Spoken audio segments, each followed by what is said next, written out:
ನಮಸ್ಕಾರ. ನೀವು ಚೆನ್ನಾಗಿದ್ದೀರಾ ಅಂತ ತಿಳ್ಕೊಂಡಿದ್ದೀನಿ. ನಾನು ಚೆನ್ನಾಗೇ ಇರ್ತೀನಿ. ಮಂತ್ರಾಲಯಕ್ಕೆ ಹೋಗ್ಬೇಕಾ? ಫಂಕ್ಷನ್ ಇದೆ ಅಲ್ವಾ, ಅದಕ್ಕೆ ಹೊಸ ಬಟ್ಟೆ ಸ್ಟಿಚ್ ಮಾಡೋಕ್ಕೆ ಕೊಟ್ಟು ಅದನ್ನು ಎತ್ಕೊಂಡು ಬಂದ್ವಿ ಇವತ್ತು. ಅದಕ್ಕೆ ಪ್ಯಾಕಿಂಗ್ ಮಾಡ್ತಾ ಇದ್ದೀನಿ. ಡ್ರೆಸ್ ಪೀಸೆಲ್ಲ ಅವರು ಎಲ್ಲ ಫೋಲ್ಡ್ ಮಾಡಿ ಕೊಟ್ಟಿದ್ರು, ಐರನ್ ಮಾಡಿ. ಅದು ತೋರ್ಸೋಕ್ಕೆ ಅಂತ ಎತ್ಕೊಂಡೆ, ಎಲ್ಲ ಬಿಚ್ಕೊಂಡೈತೆ. ಇದು ಚಿಕ್ಕಪೇಟೆಯಲ್ಲಿ ತಂದಿದ್ದು ಡ್ರೆಸ್ಸು, ಪೀಸ್ ಡ್ರೆಸ್ಸುಗಳಲ್ಲ. ದೇವಸ್ಥಾನಕ್ಕೆ ಹೋಗ್ಬೇಕಲ್ವ, ಅದಕ್ಕೆ ಹೊಸ ಬಟ್ಟೆ ಹಾಕ್ಕೊಂಡು ಹೋಗ್ಬೇಕು ಅಂತ ತಂದಿದ್ದು. ಕಾಣಿಸ್ತಿದೆಯಾ? ಓಕೆ. ಇನ್ನೂ ಇದೆ, ಅವ್ರು ನಾಳೆ ಕೊಡ್ತೀನಿ ಅಂದರು. ಸೊ ನಾಳೆದ್ದು ಹೋಗ್ಬೇಕಾಗಿ ಬರುತ್ತೆ. ಅದಕ್ಕೆಲ್ಲ ಪ್ಯಾಕಿಂಗ್ ಎಲ್ಲ ಶುರು ಆಗಿದೆ. ಪ್ಯಾಕಿಂಗ್ ಎಲ್ಲ ಶುರು ಮಾಡಿಟ್ಬಿಟ್ರೆ ಹೋಗುವಾಗ ಈಸಿ ಆಗಿಬಿಡುತ್ತೆ. ಯಾವಾಗಲೂ ಅಷ್ಟೇ, ಒಂದು ದಿವಸ ಮುಂಚಿತವಾಗಿ ಏನಾದರೂ ಆಗಲಿ ಪ್ಯಾಕಿಂಗ್ ಮಾಡಿಕೊಂಡು ಇಟ್ಕೊಂಡ್ಬಿಟ್ರೆ ಟೆನ್ಷನ್ ಇರೋದಿಲ್ಲ, ಆರಾಮಾಗಿರ್ಬೋದು. ಈಗ ಸ್ಕೂಲ್ಸ್ಗೂ ಹೋದರೂ ಅಷ್ಟೇ, ಮಕ್ಕಳು ಸ್ಕೂಲ್ಸು ಕಾಲೇಜ್ಗೆ ಹೋಗ್ತಾರೆ ಅಲ್ವಾ, ಅವ್ರದ್ದು ಏನೇ ಇದ್ದರೂ ಒಂದು ದಿವಸ ಮುಂಚೆನೇ ಎಲ್ಲ ಪ್ಯಾಕ್ ಮಾಡಿಬಿಟ್ಟು ಇಟ್ಬಿಟ್ರೆ ಆರಾಮಾಗಿರುತ್ತೆ.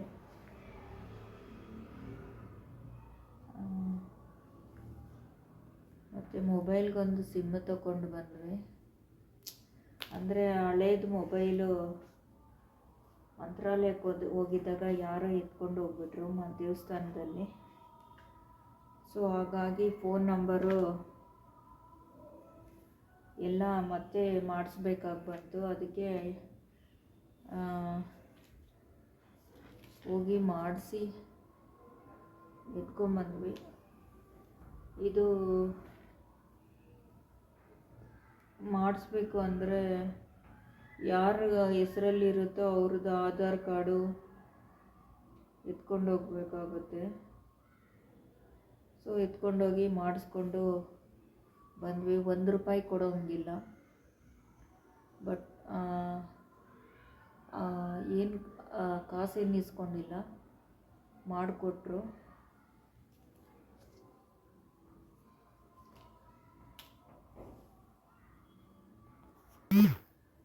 ಸಾಯಂಕಾಲ 5 ಗಂಟೆ ಆಗಿದೆ. ಮೋಡ ಮುಚ್ಚಿದೆ, ಮಳೆ ಸಖತ್ತಾಗಿ ಬರುತ್ತೆ. ಸ್ವಲ್ಪ ಯೋಗ ಮಾಡೋಣ, ಯೋಗ ಮಾಡಿಬಿಟ್ಟು ಹೋಗೋಣ.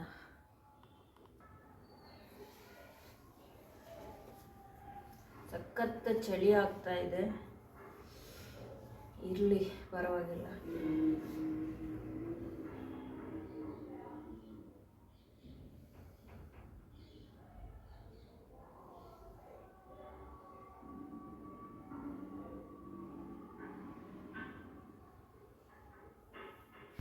ನಮ್ಮ ಕೈಯಲ್ಲಿ ಯಾವುದೇ ಕೆಲಸ ಆದ್ರೂ ಆಗದೇ ಇದ್ರೂ ಆಗಲ್ಲ ಅಂತ ಬಿಡಬಾರ್ದು. ಅದನ್ನು ಪ್ರಯತ್ನ ಪಡಬೇಕು. ಪ್ರಯತ್ನ ಪಟ್ಟರೆ ಸಾಕಷ್ಟು ಪ್ರತಿಫಲ ಸಿಕ್ಕೇ ಸಿಗುತ್ತೆ. ನಮ್ಮ ಮನೆಗೆ ಒಂದು ಫ್ರೆಂಡ್ ಬಂದಿದ್ದರು. ಅವ್ರಿಗೆ ಬಂದು ಆಕ್ಸಿಡೆಂಟ್ ಆಗಿ ಕೈ ಕಾಲು ಎಲ್ಲ ಬಿದ್ದೋಗಿತ್ತು. ಸೊ ಆ ವ್ಯಕ್ತಿನ ಎತ್ಕೊಂಡೋಗಿ ಅವರು ಗಂಡಂದಿರು ಮನೆಯವರು ಇವಳ ಕೈಯಲ್ಲಿ ಏನೂ ಆಗಲ್ಲ ಅಂದ್ಬಿಟ್ಟು, ಮತ್ತು ತವ್ರ ಮನೆಯವರು ಅವ್ರಿಗೆ ಸಪೋರ್ಟ್ ಇಲ್ಲ, ಎತ್ಕೊಂಡೋಗಿ ಒಂದು ಅನಾಥಾಶ್ರಮ ಥರ ಒಂದು ಇರುತ್ತೆ, ಅಲ್ಲೇ ಬಿಟ್ಬಿಟ್ಟಿದ್ರು.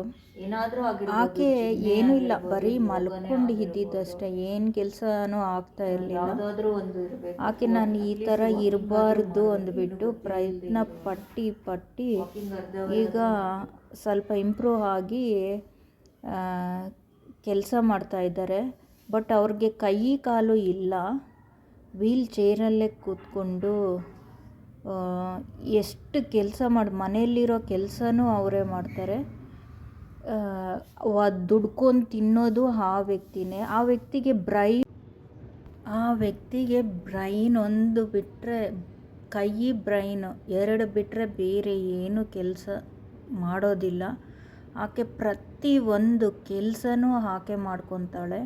ಮನೆ ಗುಡಿಸೋದು, ಮನೆ ಒರೆಸೋದು, ಪಾತ್ರೆ ಉಜ್ಜೋದು ಎಲ್ಲ ಆಕೆ ಕೈ ಕಾಲು ಇಲ್ದಿದ್ರೂ ಆಕೆನೇ ದುಡ್ಕೊಂಡು ತಿಂತಾರೆ. ಇಂಥವ್ರು ನೋಡ್ತಾ ಇದ್ದರೆ ಎಷ್ಟು ಇನ್ಸ್ಪಿರೇಷನ್ ಆಗುತ್ತೆ ಅಂದರೆ, ಚೆನ್ನಾಗಿರೋರೇ ಏನೇನೋ ಉಪಯೋಗಕ್ಕೆ ಬಾರ್ದಿರಂಗೆ ಬಿದ್ದಿರ್ತಾರೆ.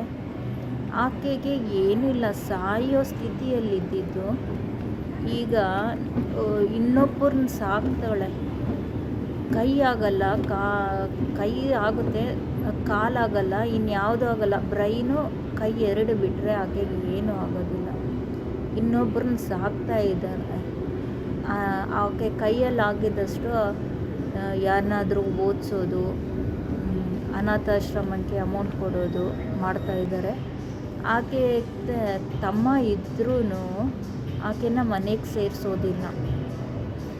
ಆಕೆದು ಏನೂ ತಪ್ಪಿಲ್ಲ ಪಾಪ, ಆಕ್ಸಿಡೆಂಟ್ ಆಗಿ ಹಂಗೆ ಆಗಿರೋದು. ಅವ್ರಿಗೆ ಆಸ್ತಿ ಕೊಡಬೇಕು ಅಂತ ಆ ತಮ್ಮ ಮನೆಗೂ ಸೇರಿಸೋದಿಲ್ಲ. ಅವ್ರ ತಮ್ಮಗೂ ಬೇಜಾನಿದೆ. ಏನಾದರೂ ಮನೆಗೆ ಏನಾದರೂ ಬೇಕು ಅಂತ ಏನಾದರೂ ಸ್ವಲ್ಪ ಕೇಳಿದ್ರೆ ಆಕೆ ಮೇಲೆ ತುಂಬ ವಿಪರೀತ ಗಲಾಟೆ ಜಗಳಗಳು ಮಾಡ್ತಾನೆ. ಎಲ್ಲ ನನಗೆ ಬೇಕು ಅಂತ ಹೇಳ್ತಾನೆ. ಇವಾಗ ಆಕೆ ಕೈಯಲ್ಲಾದಷ್ಟು ಕೆಲಸಗಳು ಮಾಡಿಕೊಂಡು ಜೀವನ ಮಾಡಿಕೊಂಡು ಸಾಗಿಸ್ತಾ ಇದ್ದಾಳೆ. ಇಂಥವ್ರು ನೋಡಿದ್ರೆ ಅಬ್ಬಾ ಅನಿಸುತ್ತೆ. ಅಷ್ಟೇ ಅಲ್ಲ, ತನಗೆ ಆಕ್ಸಿಡೆಂಟ್ ಮಾಡಿರೋ ವ್ಯಕ್ತಿಗಳನ್ನ ಸುಮ್ಮನೆ ಬಿಡ್ತಾ ಇಲ್ಲ. ಅವ್ರ ವಿರುದ್ಧನೂ ಕೇಸು ಆ ಥರ ಫೈಲ್ ಮಾಡಿ ಅವ್ರ ವಿರುದ್ಧ ಹೋರಾಟ ಮಾಡ್ತಾ ಇದ್ದಾಳೆ. ಏಕೆಂದರೆ ಆಕೆಗೆ ಯಾರಾದರೂ ಸಹಾಯ ಮಾಡಿದ್ರೆ ಅಮೌಂಟು ಆ ಥರ ಈಸ್ಕೊಳ್ಳೋಕೆ ಆಕೆಗೆ ಇಷ್ಟ ಆಗೋದಿಲ್ಲ.